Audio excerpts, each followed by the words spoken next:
Jangan buru-buru cor kolam renang, karena ada beberapa hal yang harus dipastikan sebelum melakukan proses tersebut. Mengapa begitu? Mari kita bahas bersama.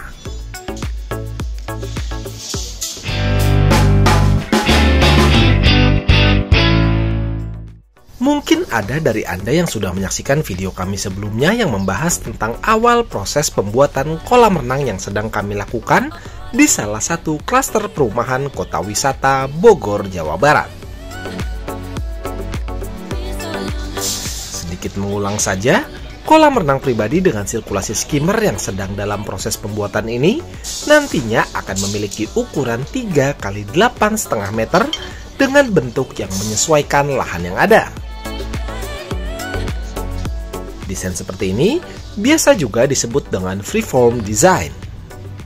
Di pembahasan sebelumnya, kami membahas tentang proses pembuatan lantai kerja dan bekisting luar untuk kolam renang ini. Dan saat ini adalah proses yang sangat penting dan perlu diperhatikan sebelum beralih ke proses pengecoran. Apalagi kalau bukan proses pembesian dan penarikan pipa untuk sirkulasi. Proses pembesian pada kolam renang merupakan hal yang penting guna memperkuat struktur kolam.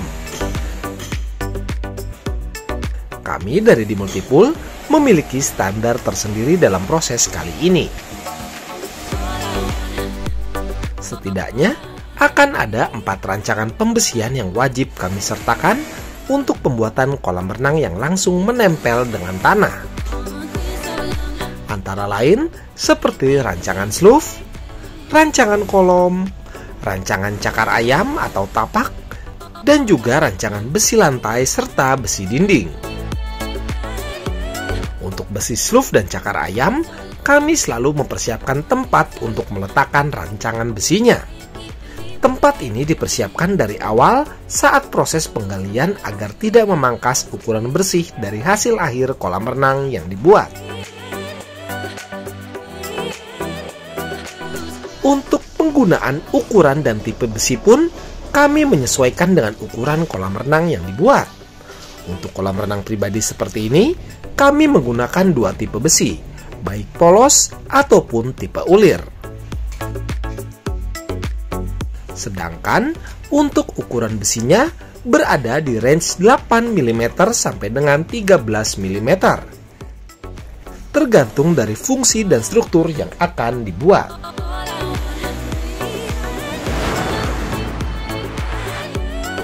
Setelah dari pembesian, mari kita beralih ke proses penarikan pipa. Pipa pada sirkulasi kolam renang harus dilakukan perancangan sebelum proses pengecoran dilakukan. Hal ini bertujuan agar mencegah pelubangan beton kolam renang yang dapat mengakibatkan kebocoran pada struktur. Karena nantinya akan ada beberapa rancangan pipa yang akan berada di dalam beton kolam renang.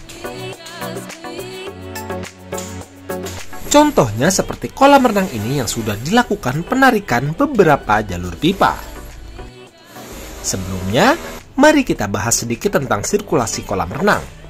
Sudah sering kali kami sebutkan bahwa ada 2 tipe sirkulasi pada kolam renang, yaitu skimmer dan overflow. Adanya perbedaan pada 2 sirkulasi tersebut mengenai jalur keluar masuk air tentunya akan berimbas ke jalur pipa yang sebelumnya dirancang. Tidak terkecuali untuk kolam renang ini.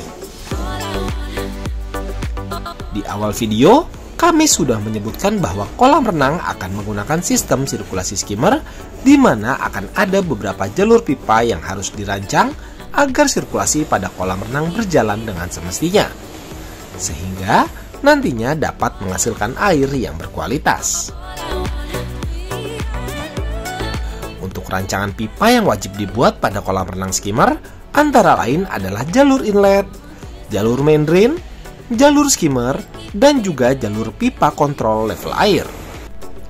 Masing-masing dari jalur tersebut akan memiliki fungsinya masing-masing untuk menjaga kualitas air di dalam kolam renang. Untuk kolam renang ini, baru saja dilakukan penarikan pipa untuk 2 jalur saja. yaitu jalur inlet dan jalur main drain.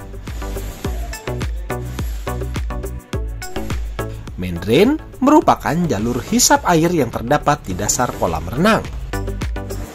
Sedangkan untuk inlet merupakan jalur sembur air yang berada pada bagian dinding kolam.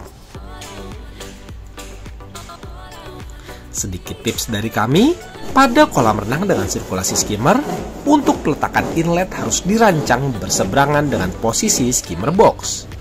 Bukan tanpa alasan. Ini berguna karena inlet akan menghasilkan semburan air yang dapat mendorong kotoran pada permukaan air untuk masuk ke dalam skimmer box dan dilanjutkan penyaringan di dalam filter. Walaupun sebenarnya bisa saja jika inlet dipasang sejajar dengan skimmer box. Akan tetapi, tentunya kejernihan air akan dirasa kurang sempurna.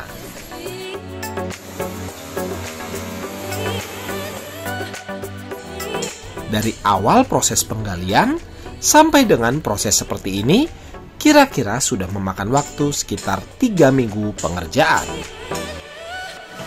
Lalu, bagaimana menurut Anda? Apakah video ini menginspirasi untuk membuat kolam renang pribadi impian? Jika ada pertanyaan terkait pembuatan kolam renang, Anda bisa bertanya kepada kami di kolom komentar. Atau Anda bisa langsung konsultasikan dengan kami di nomor yang tertera pada deskripsi video ini.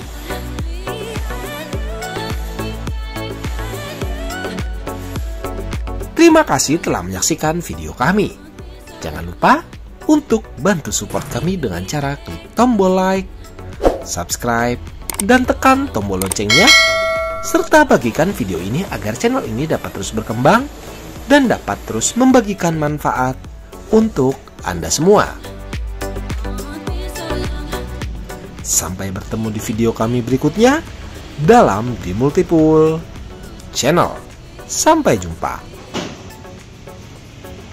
Dan jika Anda membutuhkan jasa pembuatan ataupun renovasi kolam renang yang berkualitas dan juga bergaransi, Anda dapat menghubungi kami di nomor berikut.